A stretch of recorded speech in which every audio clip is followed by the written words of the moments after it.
Pointer English part 1 का अगला बड़ा क्वेश्चन जिसको आप शायद इंटरमीडिएट लेवल पर तो कर ही रहे हैं, मैट्रिक पर 9th 10th में, मिडिल और शायद इससे पहले स्टैंडर्ड्स में भी आपने देखा होगा, that is correction of verbs. इसका दूसरा नाम सब्जेक्ट वर्ब अग्रीमेंट भी है। Mean a verb should agree with the noun, not a noun with the verb. आपका वर्ब जो है वो आपके नाउन के हिसाब से अग्री होना चाहिए। आइए हम इसके रूल्स के साथ चलते हैं। एक चीज़ मैं शुरू में आपको क्लियर कर दूं कि आपने इंग्लिश को जहन में रखकर इसे नहीं करना। आपने लाहौर बोर्ड के 5 मार्क्स के क्वेश्चन के लिए इसको करना है। मैं इसको मार्कर्स से टीच करता हूँ कि आपने स्टेटमेंट के अंदर देखना है कि क्यू वर्ड किधर है और हिंट वर्ड किधर है। आपका हिंट वर्ड बेसिकली आपको हेल्प करेगा कि आपको करेक्ट आंसर कौन सा लेना है। एक और चीज़ इसे पेंडुलम इफेक्ट कहते हैं। आप किसी भी सेंटेंस को छोड़ेंगे ना, वो प्रेजेंट में रुक जाएगा, उसको पास्ट में या फ्यूचर में ले जाने के लिए कोई ना कोई मार्कर्स होते हैं। तो आपको देखना है अगर स्टेटमेंट में कोई पास्ट या फ्यूचर का मार्कर नहीं लगा हुआ तो सेंटेंस ऑटोमेटिकली प्रेजेंट में आ जाएगा। प्रेजेंट इंडेफिनिट के मार्कर्स क्या हैं? Adverbs of frequency. अगर सेंटेंस में डेली, यूजुअली, नेवर, रेगुलरली वगैरह लिखा हुआ हो तो आपको उसे प्रेजेंट इंडेफिनिट में डील करना होगा। ये देखिए इस तरह से और भी होते हैं, सेल्डम वगैरह। I daily dash for a walk in the morning, तो डेली को मैंने देखा तो आई से अब मुझे अग्री करते हुए गो को आंसर बनाना है। तो आपने सबसे पहले देखना है कि आपका हिंट वर्ड किधर है। उसके बाद आपने अपने सब्जेक्ट को देखकर उन वर्ब्स में एलिमिनेशन स्टार्ट कर लेनी है और जहाँ पर आपका आंसर मौजूद हो उसको पकड़ के आपने ले लेना है और बाकी को एलिमिनेट कर देना।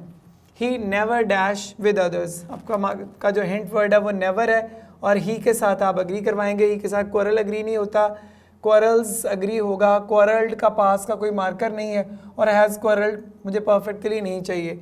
The doctor dash here on alternate days. On alternate days मेरे पास एक फ्रेज़ है जो एडवर्ब ऑफ फ्रीक्वेंसी के लिए काम करी। तो डॉक्टर मेरा सिंगुलर सब्जेक्ट है तो कम, कम्स, केम एंड कम, तो कम्स मैं प्रेजेंट में लाने के लिए इस्तेमाल कर लूँगा। तो आपने सबसे पहले अपने हिंट वर्ड्स को देखना है और उसके बाद आपने सब्जेक्ट को देखकर उसको अग्री करवा देना है उस करेक्ट ऑप्शन के साथ जो आपके पास मौजूद ऑप्शंस में है। तो अगर आप अपने हिंट वर्ड्स ठीक तरह से पहचान लेंगे, उन्हें याद कर लेंगे तो आसानी रहेगी। साइंटिफिक फैक्ट्स जैसे यूनिवर्सल ट्रूथ होते हैं उसी तरह की चीज़ें। Opposite poles dash each other, तो हमें पता है ये साइंटिफिकली प्रूवन है। तो अपोल्स प्लूरल है तो अट्रैक्ट आंसर होना चाहिए। सिंगुलर के साथ आप एस और एस के एडिशन वाली ऑप्शन ले लेते, लेकिन यहाँ पर ऑपोजिट पोल्स जो है वो आपके पास प्लूरल है तो आप इसके साथ एस और एस के एडिशन वाली ऑप्शन नहीं ले सकते। Would dash on water, would singular है तो आप फ्लोट्स की ऑप्शन लेंगे। यहाँ पर फॉस्फोरस ग्लोज इन डार्कनेस होता है तो आप अपने साइंटिफिक फैक्ट्स जो है ना उनको चैलेंज नहीं करेंगे और करेक्ट ऑप्शन के साथ इसको बढ़ाए जाएंगे।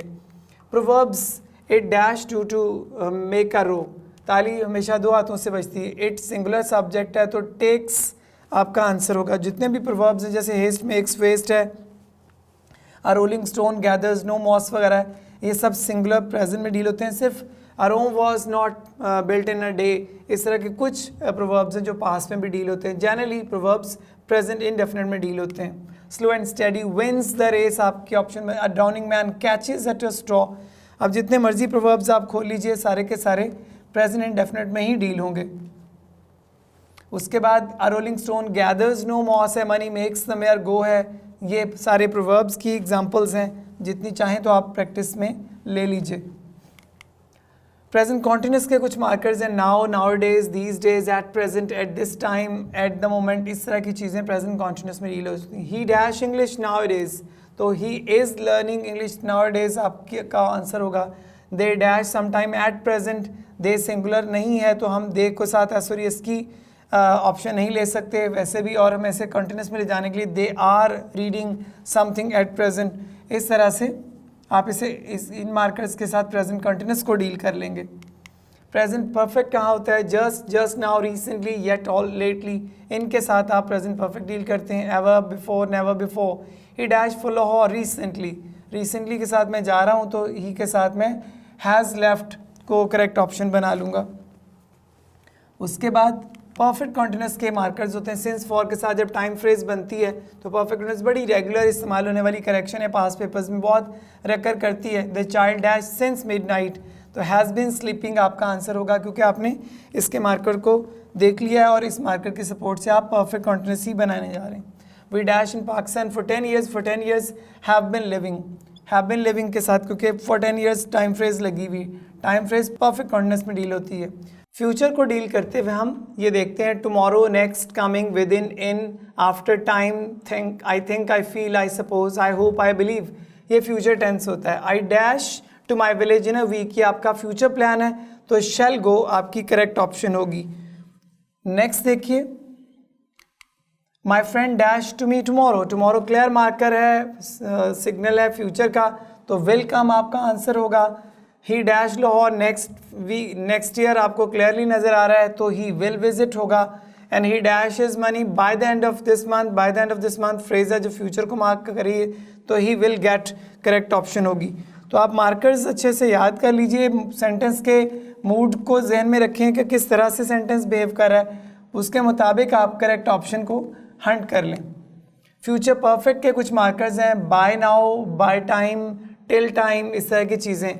अगर मैं वैसे फ्यूचर इस्तेमाल करता हूँ तो वो अलग बात है, लेकिन अगर मैं दिस मोमेंट या बाय के साथ इस्तेमाल करता हूँ तो फिर आपको फ्यूचर परफेक्ट में जाना। ही dash the village bye now, तो विल हैव रीच्ड आपकी करेक्ट ऑप्शन होगी। She dash a job by this time, तो विल हैव डन आपको करेक्ट ऑप्शन में लेना है। तो आप सिंपल फ्यूचर और फ्यूचर परफेक्ट के डिफरेंस को अच्छे से समझ लें ताकि कन्फ्यूजन नहीं हो आपको। नेक्स्ट देखिएगा, पास्ट इंडेफिनिट है, इसके जो सबसे बड़े मार्कर्स हैं यस्टर, लास्ट और अगो है। लोग यस्टरडे बोलते हैं, यस्टर नाइट, यस्टर मंथ्स, यस्टर वीक्स भी होता है। तो जो आपने अगो देखना है तो आपने उसको पास में रखना है। I dash a letter to my father yesterday, तो रोट करेक्ट ऑप्शन बनेगी। He dash well in the last test, he did well. तो अगर आपको मार्कर्स पता हों ठीक से तो आपके आंसर के ठीक होने के चांसेस बहुत बढ़ जाते हैं। मार्कर्स याद रखें और अपने आंसर्स हंट कर लें।